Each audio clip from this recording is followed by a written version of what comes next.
Hello, everyone, and welcome back to the Geek podcast. As always, we are your hosts, Joel and Sebastian. And today we have the privilege to chat with Doug Wright. Doug is a fellow Arkansan and has owned numerous EVs in his lifetime. He also has a unique story of being in an all EV family and living in rural Arkansas. So, without further ado, let's welcome Doug Wright to the podcast.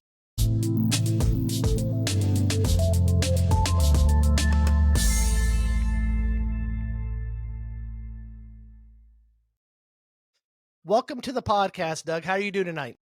I'm good. How are you? Doing great. So before we get into the weeds, tell us a little bit about your journey to becoming an all EV household. I know you've owned several of them, but What kind of made you decide that you were just getting rid of gas cars entirely? Well, okay, I'm gonna throw it way back. I'm older than you guys. I remember the '70s, energy crisis. I was a very young. I was a little kid, but I remember all that, the even days and the odd days where you could buy gas. And I remember that there was on the news one night, they were doing a piece on electric cars. And I remember my dad saying, man, if we had those now, we would never have to worry about this again. And it kind of just planted a little seed. I didn't think about it for the next 30 years or anything like that. It was just planted a little seed in my head. And and then I kind of kept in touch with what Tesla was doing, back in that, 2012 and that era. And then in 2021, we bought a new house. We were downsizing, kids moved out, and we were downsizing, and I wanted to move closer to my store. And we bought a house that already had solar panels on it. So that kind of got me thinking, hey, it's kind of perfect setup here. And then that was also about the same time that the prices in EV started coming down from, the Model X, S, and X were like way up there. And I couldn't afford that. But then, the prices started coming down, and I started kind of doing research. I'm the kind of person that once I get started doing research, I kind of get addicted to it. And for the next year and a half, I researched everything about EVs. And I'm not a big SUV person. I was looking for a sedan, which back in 2021 there weren't very many. So I did research, and I kind of narrowed down between the Model 3 and the BMW i4. That's kind of where I was at. And I decided to buy the i4. Test drove it, loved it. Put an order in for one. Of course, back then in 2021, there was still a wait. Right? Not like today, you can just go buy an i4 off the lot. But so I put an order in for one. Waited 6 months, and I got it. And I had the charger set up. I was just sitting on go. And I got it, and I brought it home, plugged it up, and it started charging. I was like, oh, wow, this is cool. And kind of never looked back from that point, honestly. It wasn't, I had researched the heck out of it. Honestly, I knew all the charging curves. I knew everything. I'd researched everything, or so I thought. But that's kind of where I started. I started way back when, and and then when the prices came down, because they were price prohibitive for a long time, honestly. I mean, for 99% of the population, they're too expensive. And then in about 2020, 2021, the prices started coming down. And that's when I kind of started getting really interested in it. And so that's kind of what pulled the trigger. At the time, I had a 2021 Mustang GT convertible. Ooh. Yeah, cool car. Yeah. So I sold that and bought a BMW i4, which was a huge change. That was the first quote unquote luxury car I bought. And I was enamored with just the plushness of it all, which was nice. And honestly, in retrospect, the i4, probably not the greatest EV in the world. But it was a good starter, honestly. It was good. It ran fine. It charged okay. Of course, 99% of my charging is at home, so it didn't really matter. But that's kind of where I started. We had one EV for about a year. I got my i4 in December of 2022. And then I didn't say anything to my wife about it. I mean, back up. Yeah, I told her I was buying a car. But I didn't push her to buy an EV. She had a Jeep Wrangler at the time, and she's a Jeep girl, and I wasn't going to bother that. I didn't say anything to her. but she kind of saw how it worked and how it was kind of effortless. I would come home at night after work, plug in, go in the house, and not think about it. And about the next June, July, she started asking questions about it. I'm thinking about trading my Jeep in on an EV because she drives a lot for work. She'll 2 or 3 days a week she'll drive 100 miles one way. So we started. I was like, okay, we'll research it, and I kind of narrowed down the options for her. And she decided that she wanted to go test drive an Onyx 6. If you remember when the Onyx 6 came out, they got like EV of the Year awards and all kinds of stuff. Mm-hmm. So, and we went and test drove it, and it was nice. She liked it, so she bought it, and we've been kind of hooked since then. So. Awesome. So I know you've had a couple other EVs other than those two. So what has come after the i4 and the Ioniq 6? Okay. So I had the i4, and not long thereafter, Elon started lowering the prices on the Teslas, like hardcore. And July 2023, the FOMO started kicking in, Mm-hmm. and I decided I wanted a Tesla, and so I put my order in for a Model 3, the rear-wheel drive LFP pack. At that point, if you remember, the LFPs were yeah. So that's what I got. I sold my i4 because at that point I was still post-COVID. Used car prices were still pretty high, so I didn't lose my butt on the i4. I actually made a little bit of money. So I sold the i4 and bought the Tesla Model 3 rear-wheel drive in ultra red. It was what's it called? It was red. I can't remember what they called it back then. Anyway, and with the white interior. Have to get the white interior. Mm-hmm. So I got that, and I loved it. And then my wife traded her Jeep in on the Ioniq 6. So we had, at that point in 2023, we had the Tesla 2023 Model 3 rear-wheel drive and the Ioniq 6. Okay, well, my grown son, his car was on its last leg. He had a 08 Ford F-150 that was rough. And he was looking for a new car, and he kind of liked my wife's Ioniq 6. So we was like, okay, we'll sell it to you. Sell it to him a little bit below market value. He got the friends and family discount on that, and sold the Ioniq 6. And we got my wife got a 2024 Blazer EV. We actually got a pretty good deal on that. It was a dealership in Southwest Missouri, sorry. And they had a car that had been used as a static display, like they'd taken around to car shows, EV expos, and stuff. And basically, had been trucked around all over the country. But it sold as a used car. It had like 48 miles on it though. So we got a pretty smoking deal on that. And so that's where we're at now. So in our house, we have a 2024 Blazer EV.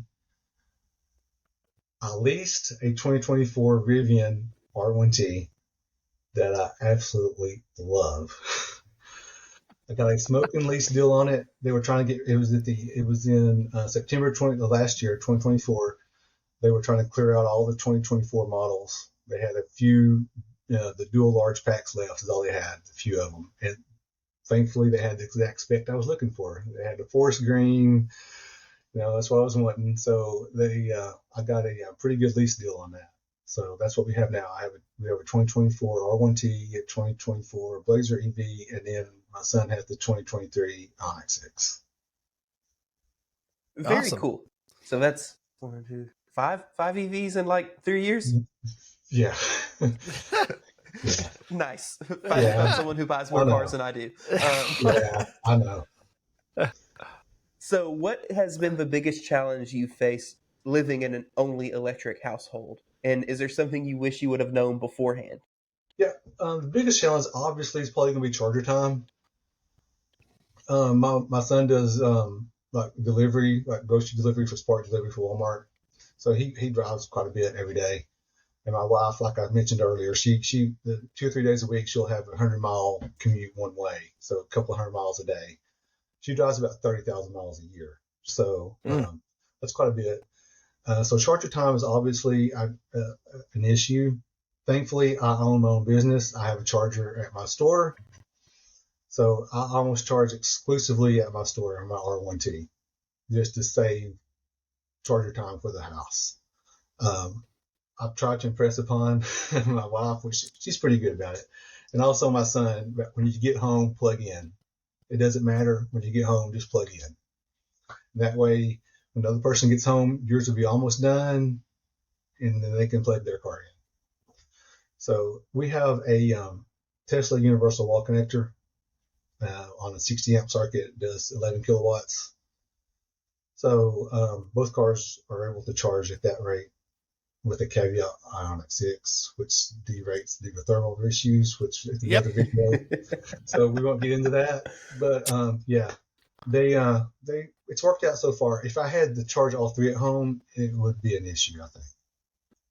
How much does your Ioniq 6 derate on you? Because I'm getting a level 2 charger start for my wife's Kia. Yes, it depends on the temperature.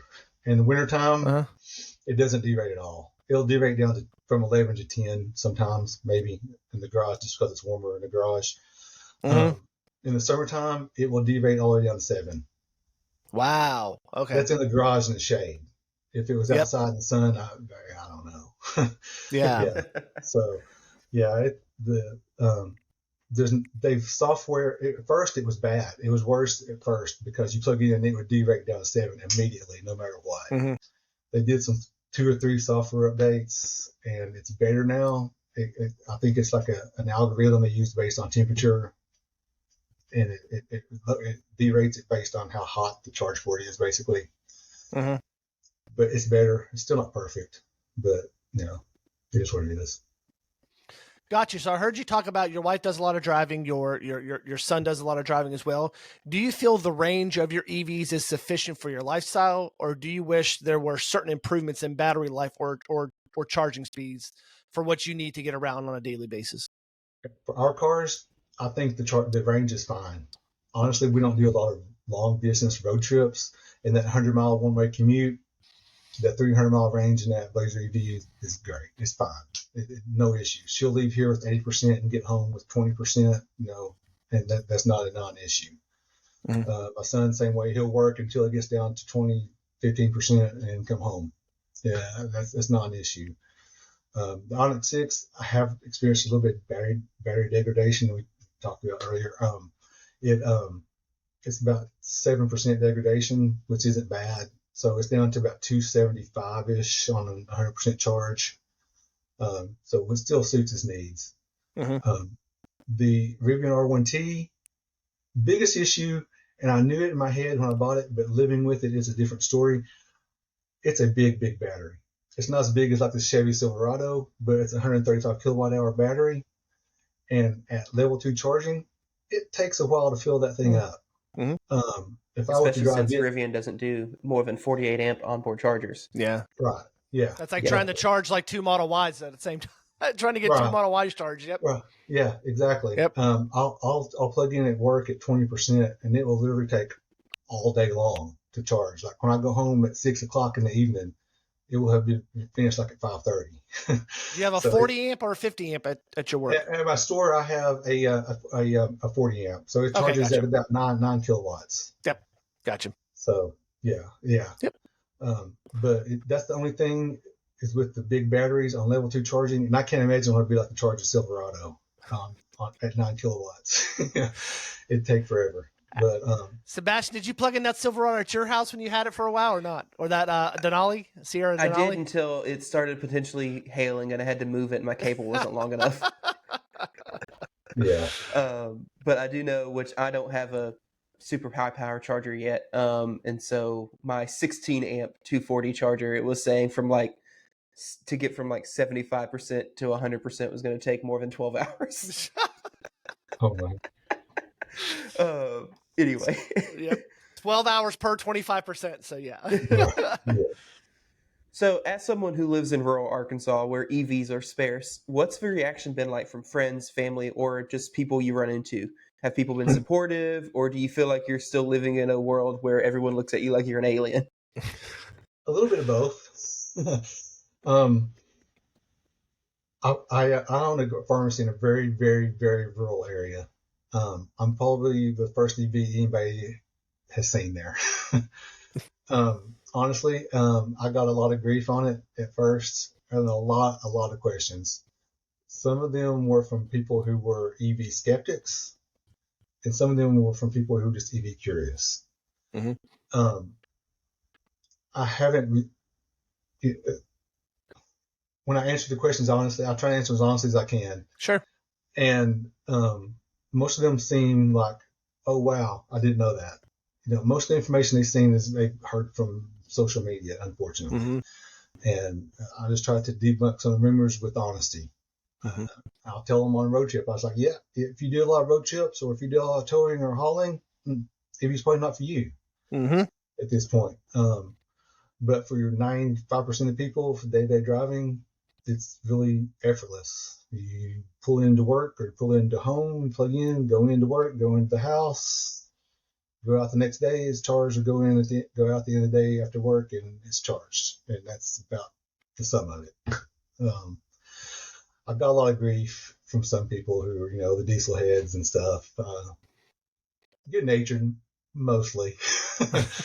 But other than that, no, it's been fine. I feel like I've educated more people just through honest answers than anything. So I think it's been mostly positive. I don't get much grief. I've had an EV now for 2 years, and I don't get much grief from at least my customers anymore.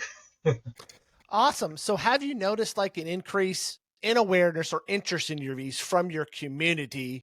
Like, are some people saying, hey, maybe I could consider one or something like that after talking with you? Yeah, absolutely. I got people that ask questions all the time. And I have a couple employees that are actually interested. I've told them that they could charge it at the store for free if they wanted to. So they're not there yet, but I think they may be getting there. And I have some customers that, some of them, I have a few that drive a plug-in hybrid, and they tell me, you know what, I got this hybrid because I was scared about the range, but now I see that, it's not really an issue. That, I hardly ever use gas anyway, and that's my next car will probably be a full electric, which is good to hear. I mean, that's okay. I don't have a problem with hybrids. I think they're a good stepping stone, especially people that own one that actually plug it in, which is the key, because a lot of people don't plug in their plug-in EV or hybrid.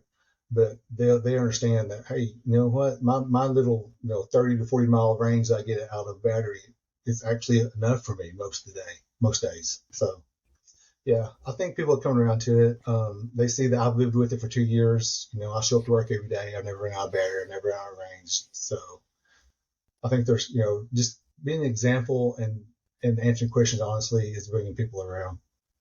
So since you mentioned like your wife drives a lot and your son drives a lot, how would you describe the state of EV infrastructure here in Arkansas? Do you think it's easy to find places to charge, or are there still a lot of gaps that need addressing? In a word, it is lacking. You made a post today about it. I saw it. Yes, it is lacking. Yes. Trips along the interstates in Arkansas are fine. You know that. I mean, there's chargers along the interstates. That's not a problem. But if you want to take a trip to, say, Eureka Springs or Harrison or Dumas, that could be a problem. Those are really, really rural areas in Arkansas, off of the interstates, off of even main highways.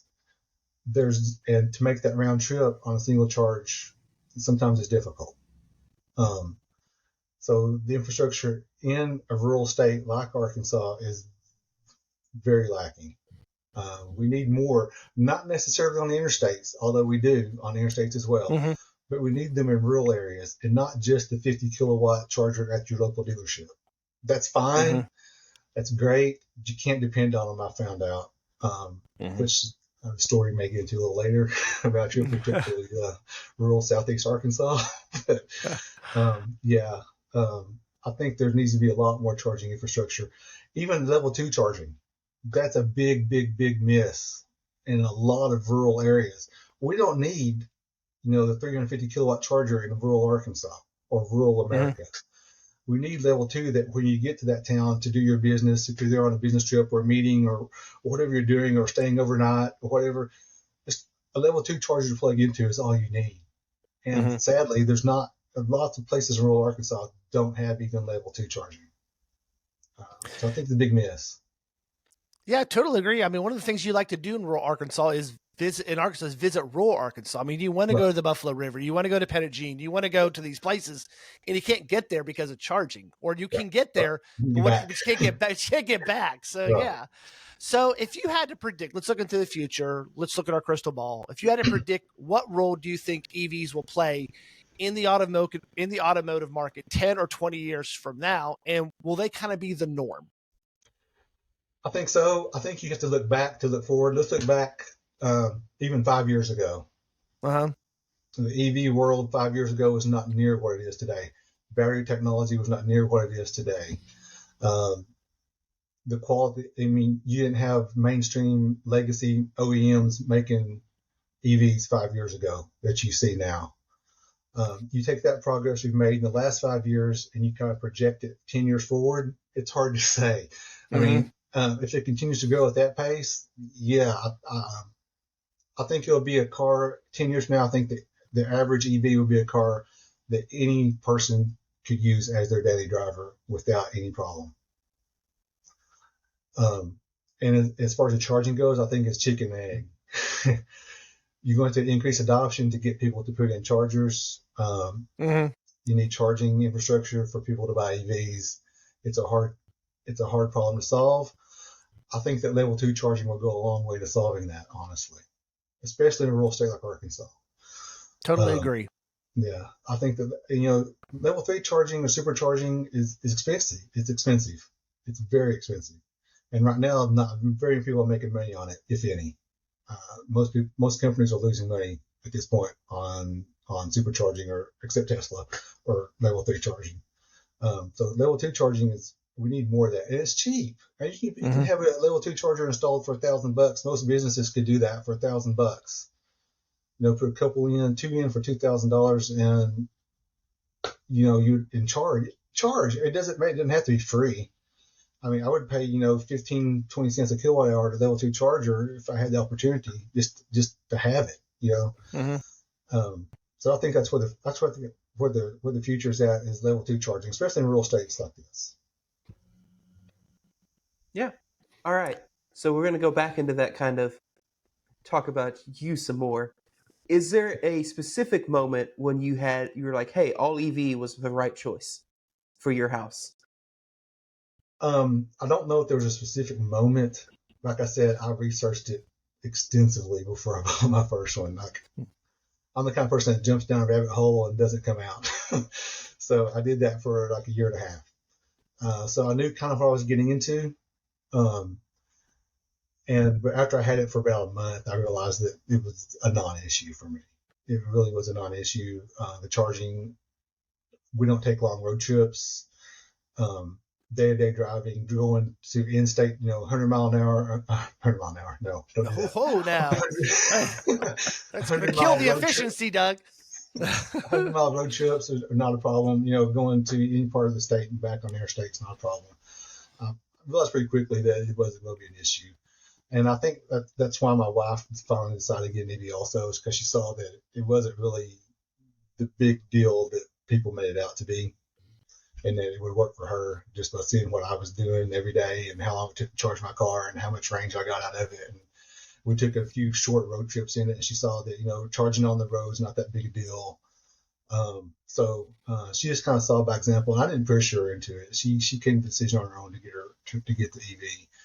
And we haven't looked back. It's really a non-issue. And I think it is for most people, it would be a non-issue, unless you're the rare person that does cross-country trips, once a month, or if you do tow a car, 500 miles or something. Other than that, I think an EV could be worked for most everybody. Got you. And we're going to wrap up with one last question as we kind of ask everyone. If you could design the perfect EV, what features would you include that will make it even better for your lifestyle? Okay. Can we get rid of the start buttons on EVs, please? Let's start with that.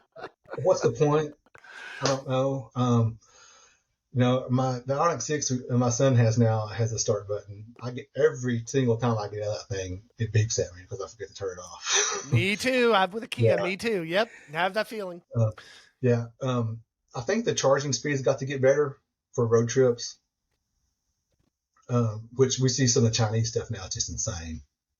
I was listening to a podcast this morning that the new, what is it? I can't remember. Is it Neo? Can't remember. And one of them has the EV that will charge like 200 miles in 5 minutes or something. It's insane. If we get to that, I think we got to get maybe not that good, but we got to get to close to that point. For say 10 years from now to get mass adoption. Charging speed is critical. Range, I think range is okay. We kind of seem to, most OEMs have settled into this 300 mile an hour range, which is fine, especially if you can charge in 10, 15 minutes and be gone. 300 mile an hour range is fine. I think the biggest change we need to get also is energy density. Battery chemistry, battery technology. If we can get just a little bit more energy dense, decrease the weight. The weight is a big thing right now, especially on tires. Oh my gosh. Having 3 EVs in my house, we go through some tires.